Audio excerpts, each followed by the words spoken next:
Continue. Start again. Okay. Hi everyone. Welcome back to the training series of our programming competitions, ACM ICPC. Today we're going to look into one of the problem-solving technique, or one of the skill we call it a greedy algorithm. Okay. In this series, what we have started is we started with looking at some of the questions, problems available in the USACO website, and then we follow all the sequence and then solving problems one after another. And then after we look into a random ad hoc problem, then we have studied the complete search problem, the complete search method, and then now we go to the third method called a greedy algorithm. So greedy algorithm, a very easy way, layman term to understand it, how you can easily find a new solution. And then from whatever the best solutions you can get at the moment, step by step. Like you go into the maze and then you try to find the way out. Whenever you step into, you look at where's the best directions, the best available choice you can go, and then you step into it, and then you find the next one after another. So this is one of the easy and simple way to solve a problem. Of course, because we are not looking at the whole problems at once, so we're looking step by step. So we might fall into a local optimum, or the solutions that we found or we created might not be the ultimate solutions for all the problems. So this is the drawback of the greedy algorithm. But if you ask me, is a greedy algorithm, a greedy approach, is it good? Of course, because of especially when you have a problem that is physically or logically is difficult to solve in real time, then perhaps without any good choice, you have to go for is a greedy algorithm. One of the very good example is scheduling, time scheduling. I give you a time, let's say time slot 8 hours a day for a week. So altogether you have 40 time slot. And then I give you a list of activity. And then you try to fill out all the activities into the available time slot. This is one of the timetabling problems.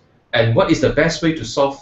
Of course, if you given all the resources, given all the time, if possible, what you want to do is you want to find all the combinations of all the available courses and the available time slot, and then figure which one is the best. But you figure this might not be the case if you're having a really large candidates. Like for instance, in the computer world, we always have one problem called job scheduling, where you have a series of computational tasks to be completed by the machine. When the machine is about, maybe it's 100 or 200 calls, machine can accept jobs from time to time. So how we want to find the maximum mapping so that it will finish faster. So what is the best way? You get all the jobs, determine the time, and then what you want to do is you try to fill in the available slot. I give one examples here. Let's say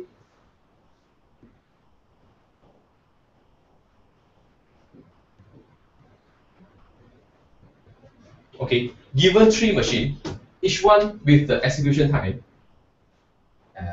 the trace of the execution time, and then given a series of tasks.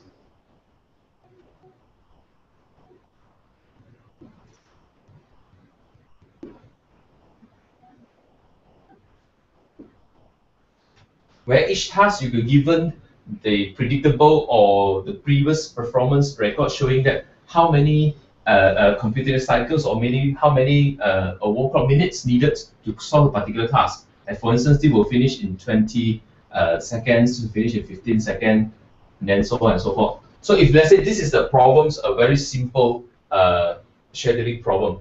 So if let's say you have a task, okay, over here, and these are available resources, what you want to do is you try to find the mapping, how I should finish all the tasks here running on this 3 machine.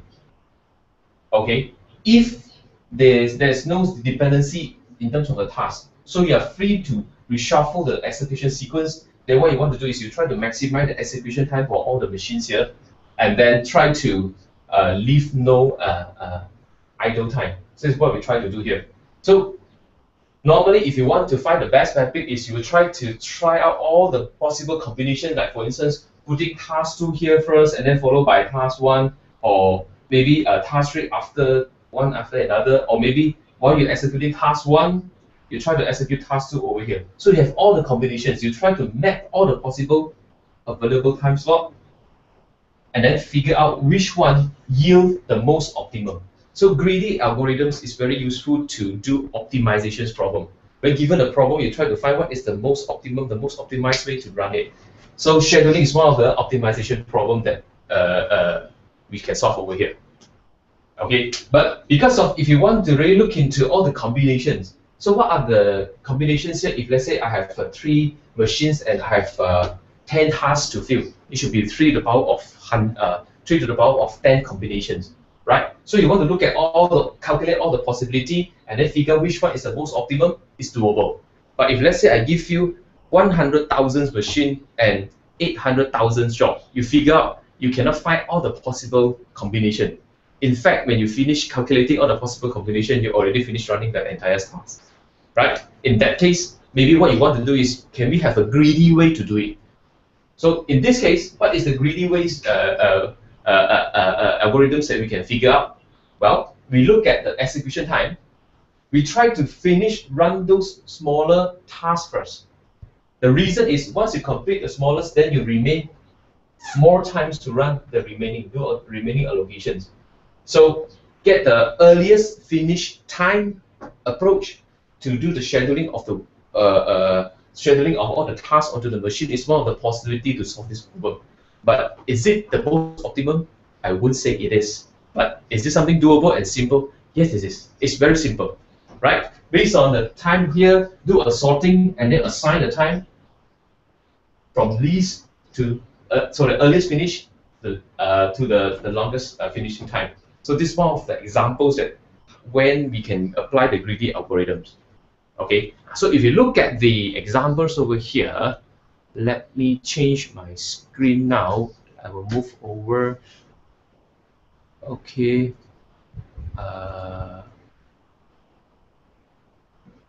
Screen share.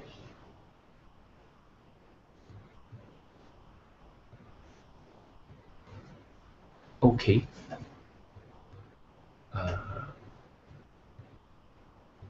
Yeah, this is better. Okay, this is one of the examples over here. And this is the problem. This is the problem in the USACO 1999 Spring Open. Okay, so what we have here, they say we have a long list of stalls, some of which need to be covered with boards. You can use up to n boards, each of which may cover any numbers of consecutive stalls. Cover all the necessary stall while covering as few total stalls as possible. It sounds quite confusing, but actually what you want is very simple. It's given you have all the connected stalls, and then some of the stall is being occupied, and then some of the stall is not being occupied, and you can use board to cover up the stalls. But at the same time, it gives you another information that the board not necessarily the size is only can cover one, so it is flexible. So it can expand from one to many. So if you look at, maybe I can illustrate it on a whiteboard. Maybe it's better. Let me change my screen again. Yep. Okay. So how about this?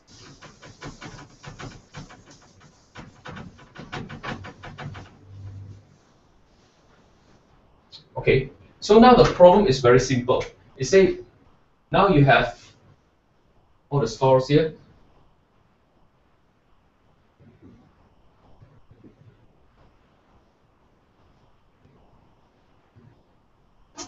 Okay, and then some of the stores are occupied.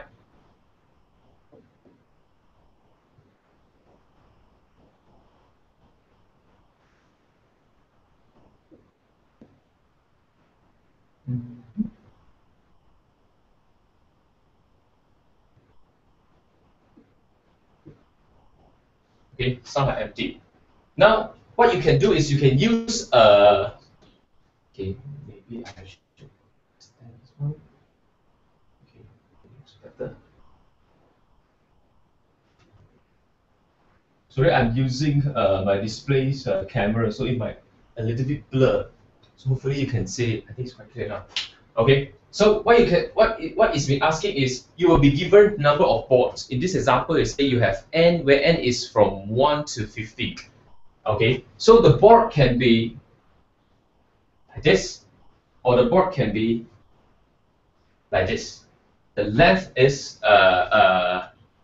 flexible, so as you can cover as many store as you want, as long as it's consecutive, means it's not breaking. So if let's say I give you examples here is you can cover all the store with only one board.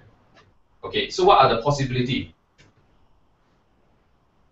This you cover all, right? Completely cover all. But it also mentions you need to cover all the necessary store, but covering as few total stores as possible. This is all the necessary store 1, 2, 3, 4, 5, 6. And then if you cover it here, this is a store that actually no need to be covered. That's why this is unnecessary to be covered. So in this case, what it requires us to do actually is finding this, right? From here to here. So you'll cover all the stores, but cover as minimal store as possible. This is what it's referring here. So how about I give you more boards now? Let's say I give you 2 boards. If I give you 2 boards, what are the possibility you can cover? Okay, of course, if you give me 2 boards, I can cover all, right, using 2 boards. But you figure out, I will try to cover total numbers of stores as minimal numbers of stores as possible. In this case, these 3 are vacant. Means that you don't need to cover them. So if let's say you can cover up to here, or this one up to here, then actually you achieve the goal, right? You cover all the necessary store, but minimal total store in this case. So you cover 6 occupied, and then you only cover 1, 2, 3, 4, 5, 6, 7 stores. So this is the most optimal, right? So when n is equals to 1, this is the optimal possibility. When n is equals to 2, this is a possible solution. So how we can actually have we can define a ways to. Oh, by the way, it is optimum. Do you have a better solution? In this case, I think we might not have any other solutions here. Okay, so if given, let's say n is up to 50, so if given all the different numbers of n, how you can find the maximum mapping? So if you want to figure out all the possible combinations, like for instance, if let's say given me n equals to 3, 1,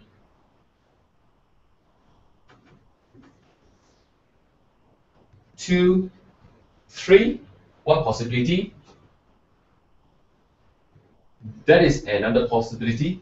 So altogether, we have all the different combinations of the solutions, right? But which one can fit? So actually, you can try out all the combinations, do a complete search, like what we have learned a few weeks ago in the previous problem. Do a complete search, explore the entire search space, and then try to figure out which particular arrangement will yield the most optimum value possible. But if you have tried some of the questions before, you figure out we're always given limited time, limited memories to solve our problems, right? So if you don't want to go through the entire list, so can we figure out a simple way where each time we try to solve one problem at a time? So in this case, actually we can view it as 2 functions, right? We can solve this problem with the very simple 2 steps. So first of all, if I give you, if n1 is this arrangement, if I give you another board, can you find what is if this is the current most optimum solution, right? If I give you another board, n equals to 2, can you find a way that actually is doing the maximum mapping? So if you already have the current optimum solution at this stage, which is n equals to 1, this is the most optimum solution, then from this first solutions, you can actually derive for the second solutions. So in this second solution, what is the most optimum? The most optimum is you break out this board, you chop it. Okay, you have to chop it. But at which point we chop? We chop at the point where it gives us the largest gap. In this case, if I chop it here, the gap is only 1 store. If I chop it here, the gap is 3 store. It doesn't make sense if I chop it over here. So I don't look at here at all. I just look at from this solutions. So it means I can perform a chop either here or here, right? So I figure out the gap from here is 1, here is 3. So if I perform a chop over here, so I will have one store is being covered, and then another 2, 4, 6, 8. 8 stores are covered. Okay, so you figure out this is not the most optimal. The most optimal actually is trying to figure out at this stage what is the biggest opening gap here. This is the gap. So if you want to slice it, this is where you need to slice, right? So means we should cut it over here, right? So this is where n is equals to 2. This is where it should be. Okay, so is it optimum at this stage? Yes. So how about if I give you more n? If I figure out n equals to 3, okay, then you just continue this simple step. From here, can you find a gap and then perform the chop again? Right, you figure out if you give me n equals to 3, the most optimal is just to cover up all this space. Right? So if n equals to 3, you have one cover here, one cover here, and one cover here. And that's the most optimum. In fact, if n greater than 3, will it make any sense? Actually, this is you use minimal 3 boards, you already cover all the necessary all the necessary stalls and the fewest available total stores. So this is actually the most optimal solution, right? And you know if you got these 3. But of course, this problem will go up to 50 boards, and it didn't mention about the numbers of stores. I guess it must be great enough, big enough to make the things interesting, right? So this is one of the examples of the usage. Beside the scheduling problem I mentioned just now, using this store problems is also very, I would say, a standard and a classic examples. The other classic examples, I think you might already learn it when you write your first program. Not the first program. The first program should only teach you how to write the basic structures, right? Maybe after you learn how to use if-else, how to use the control structures, then one of the typical problems that your lecturers might ask you to do is, well, can you write a program to help me to calculate the numbers of coins I needed to change? Right? If you look at the examples over here, okay, let me switch my screen again, this time back to here. Okay, you look at this one, the friendly coins. Counter examples, given the dominations of coins of a newly founded country, some amount, find the smallest. Okay, basically what they want you to do is, given a particular numbers, can you find how many coin combinations to yield the minimal numbers of coins needed? Okay, okay. One second.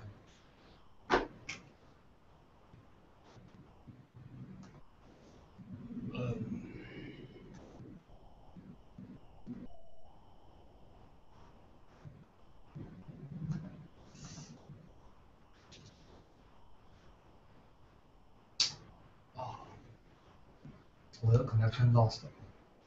诶 ，host 断了啊？我们这里还有哦。有啊。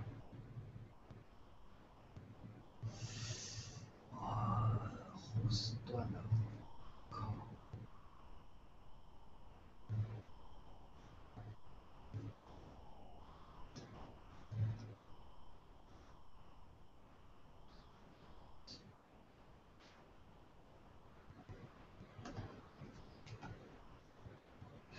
你用什么 network？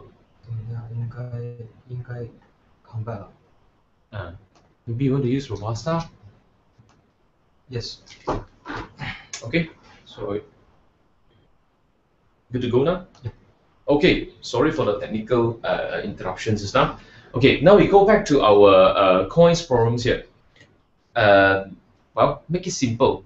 If let's say I give you the set like one, we have the coins. sorry, we have 10-cent coin, we have 8-cent coin, we have 5-cent coin. I don't believe that any country using this kind of sets of coins, because this is actually very bad examples here. Okay, if let's say I say I want to, someone is giving me $1, right? Give me $1, and then I need to return 70 cents. So what is the possibility I can return? I can return 7 10-cent coin here, or I can return 25 cents coin here, or I can return 71-cent coin here. But of course, you don't want to do this. Our goal is try to minimize the numbers of coins needed, right? If let's say the example is, now I want to get the combinations of 20 cents. So one 20 cents can comprise of a 10-cent plus a 10-cent, one possibility, 10-cent plus a 5-cent plus another 5-cent, right? Or 8 cents plus 10 cents plus 8 plus 1 plus 1. Right? Continue. If you continue to figure out, there's a lot of possible combinations, and then you can actually end up with. So in this case, of course, if you want to go through all the possible combinations, what you're doing now is you are doing a method that we called previously extensive, complete search through all the possible search space for the optimum solutions here, right? But what we want to do is to minimize it. So what is the common practice that we use? Of course, we go for the largest coin first, right? If you can pay with the largest coin, why not pay with the largest coin? If can't, then only you go to the second. Examples here, if let's say 20 cents, I can give you 2 10 cents, so only 2 coins needed. So why you want to go for more, right? Examples, if let's say it's 15. 15, you know, you can do it in 3 coins, right? No, sorry, only 2. 2 coins. One 10-cent coins and one 5-cent coin. Okay, so this is the problem. So you figure out, in order to solve this, what we want to do is to always start with the largest number. So the step now, if you want to formulate your algorithms, step 1, go for all the available sets of coin, go to the largest value, and then subtract the amount, and then the remainders go through for the second. So in this case, you will, if you, for example, just now 20 cents, 15 cents, you always find the most optimum. But as I say, greedy approach not always guarantee the most optimum solutions. Like for example, if you look at the discussion here, they say, well, if I give examples, the goal is 13. So follow our approaches now, starting with the largest coin, try to subtract from it. So I can have 1 10 cent. Okay, so what is the remainder? Sorry, the remaining, not remainder. The remaining is 3 cents. 8 cents? No. 5 cents I cannot use. I will use 3 cents. So I will use 3 1 cent in order to get me 30 cents. So altogether, how many coins you're having here? You're having here 4 coins. But is it the most optimum? The best? This is the coins needed here. Actually, you can get 13 with only 2 coins, right? If you skip the 10 cent, you straight away go for an 8, and you go for a 5. You figure out, you will get. Let's say, sorry, throw at the wrong side. You will only get 2 coins, right? In this case, means our greedy algorithms shows one of the possibility where we would achieve the most optimum solution. So it means when you created your greedy algorithm, what you want to do is first figure out how the logics works, whether is it well, logical, predictable, doable. Second, try to validate the things that you already created. Like for instance, examples here, if I come out the algorithms for the coins, what I want to do is I want to derive many test cases, so that the test case will, I will use every single test case to see whether does this algorithm manage to solve all the possible combinations. at least you want to solve the problems where the judge is using to test your program. Okay, so that is the one of the examples here. So the coin is an example. So well, if you figure what is the common coin systems here, normally you have you have 50 cent, right? Then you have 20 cent, 10 cent, 5 cent, and 1 cent. And for the Americans, we are having 25 cent. I'm not sure whether they do have. I think they have 20. They have a penny. They have a penny. They have a dime. Yes, they do have 20 cent. Okay, they have 50, 25, 50, 25, 1, and 10. Okay, they do have even 5. A penny, a dime, a quarter. Okay, so this is their system. So actually, you can use, if you figure out with all the different combinations, you figure out, you always yield the most minimal numbers of coins needed for every single exchange. I'm not sure. Prove it, see is it correct or not. So now we look at one of the problems that we already solved last week by King. Okay, the problems, if you look at the programs, the next things to do is the problems of the mixing milk.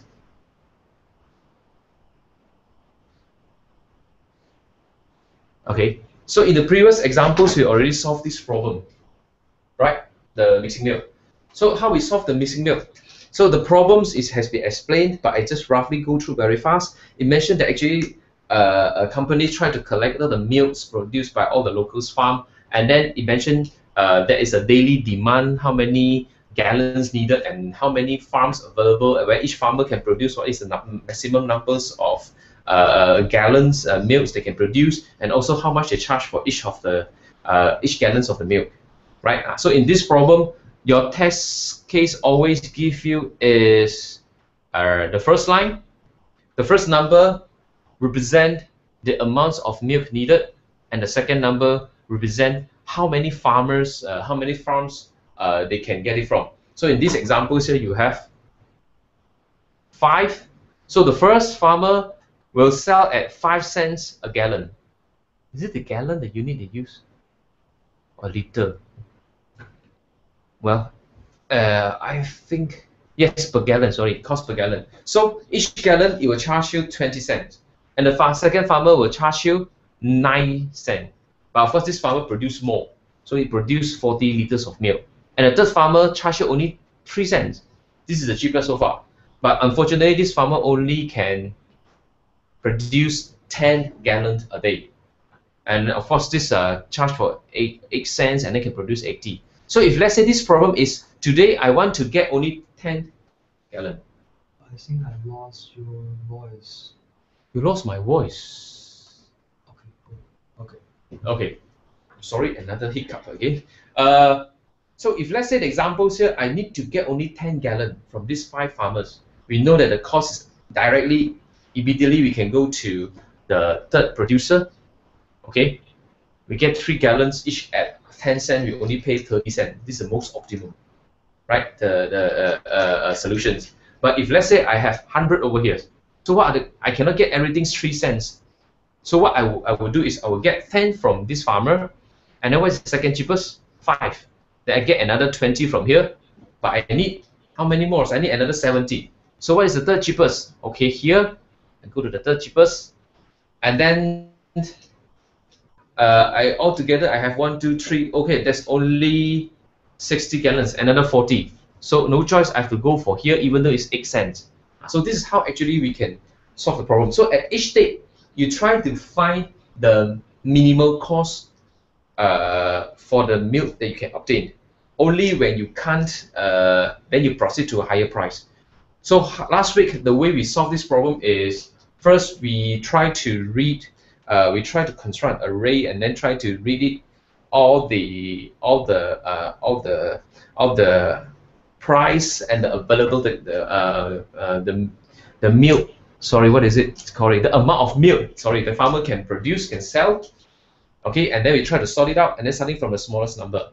So that's one of the examples of how the greedy approach can be used. But if you look at this problem again, beside creating such informations, there's another way. Maybe it's a small trick. How we use is we use the indices. We can speed up a little bit the process we have done last week. I show you one examples here. Let me go back to my screen. Okay. Okay.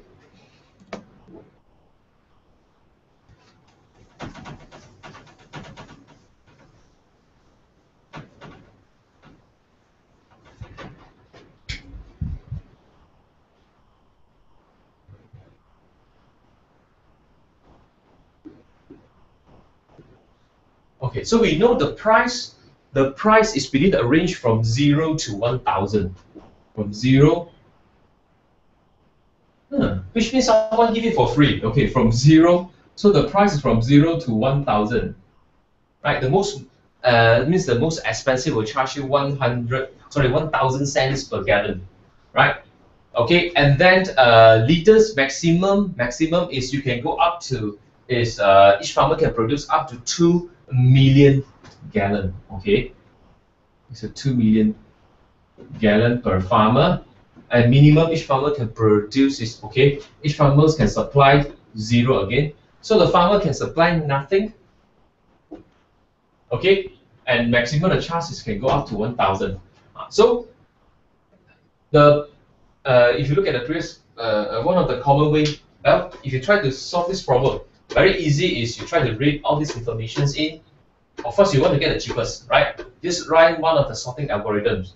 You use a quick sort, and then performance is very good. Using a quick sort to sort it, and then start to deduct the price, deduct the amount from each of the columns here, and then try to calculate the amounts that you need to spend. In this case, it's 630, right? So, but there's another ways that we can try to do this as well. Okay, so I come up another greedy approach. So, but I'm not sure whether this is the most optimum or not. But let us try this. I know that the price is from 0 to 1,000, and I know that they are altogether how many farmers? More simple, we mentioned here. Okay, they are altogether 5,000 farms. Okay, and each farm can produce certain numbers of milk. So if let's say I use an array to represent, okay, so this is the indices.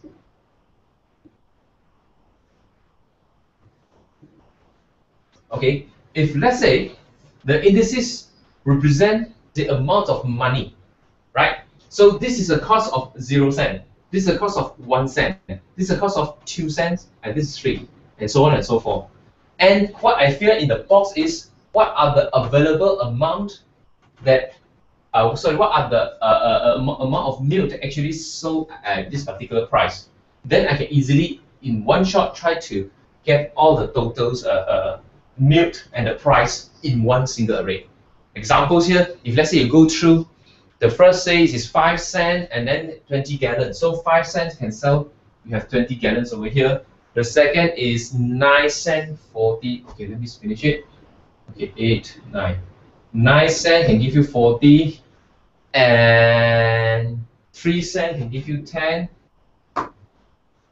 8 cents can give you 80 gallons, and the lastly is 6 cents for 30. Okay, so if you look at these numbers over here, right?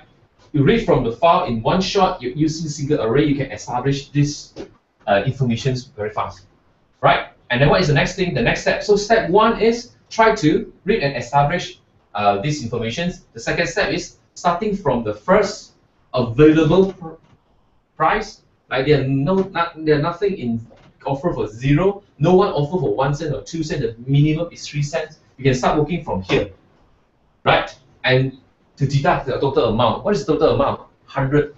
If let's say I need 100, okay, 100 gallon.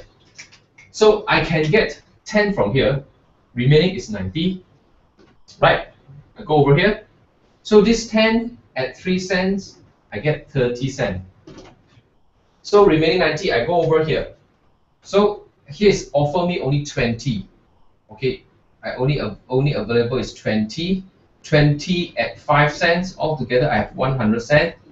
90 minus 20. So what is the remaining? 70.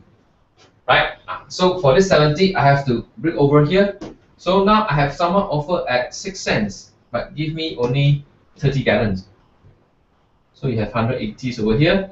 And then the remaining is 40. So the 40 go over here. Now I have 80 times, sorry, not 80. I have 40 times 8 cents, 320. So, of course, 0. You will stop this algorithm when you reach 0. So at each stage, you try to find in this case, is the least amount of money that you need to spend. So each time I'm finding the least. At this stage, I'm getting the most minimum amount of money I need to spend. When it comes to here, this is the amount that I can spend, the least money I need to spend. So in this case, at the end, I will figure out the amount I need is 320 plus 180, 500, 600, 630. So it is 630. You look at the example, yes, it is 630, right? So I derive one algorithms, then we work it out. So what is the second step I mentioned just now? Try to validate, see whether this is this approach can solve the test case that you can derive from. So of course, what you want to do is always start with all the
but yeah. So is it good? I'm sorry, today we are facing some technical problem in the network, which is beyond our capability to solve. But anyway, we solve our problem now. We focus back onto our problems now. So actually, this step seems working, at least for this case, right? So as I said, what you always want to do is try to have different possibility. Like for instance, what example here? What if there are more than one the milk at 3 cents? Do you think this algorithm is still working? Okay, so means that when you first time in your first part of your algorithm, when you try to load it, you try to load, okay, load the index it, then second is try to calculate. So during the loading, you won't replace all the value whenever you come across offer. Like for instance, if let's say based on our test sample here, 5 cent, 20, 9 cent, 40. If let's say we have another one, 5 cent, 30, right? When you load the time, you won't get this value and then fill it up here. What you want to do is 5 cent, 20. What you want to do is you want to add into the current box, right? So now it's 20. So when you reach 30, initially you put everything as 0.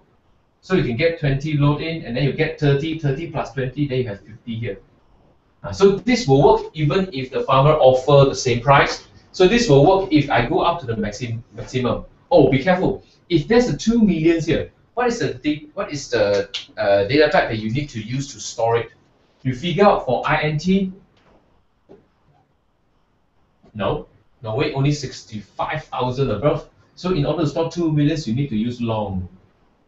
Okay, make sure you create an array of long. Okay, this maybe you call it milk, and then the size is 1001 because we have from 0 to 1000. So this is the data type that you need to store. Okay, so this is another examples from programs here. So, well, I guess that's all for today. So what we're going to do next is we're going to look into another problems. Most probably will be this Friday. Another problems from the USACO here, and also we are going to briefly discuss some of the strategy. Let me see. Can I move my? Okay. So for this coming Friday, we will solve another 2 problems from the USACO, and if we have time, we will try to briefly go through. Can you see my screen? I cannot see my screen. Okay, it's that. So we'll go through how actually we can prepare, and what strategy we should take, and how we can systematically approach the questions and figure out solutions. Right? So we'll roughly go through this on this Friday. So thank you very much. I think. Well, I hope you enjoyed these sections, and thank you very much for joining us. We'll see you in another few days' time. Bye-bye.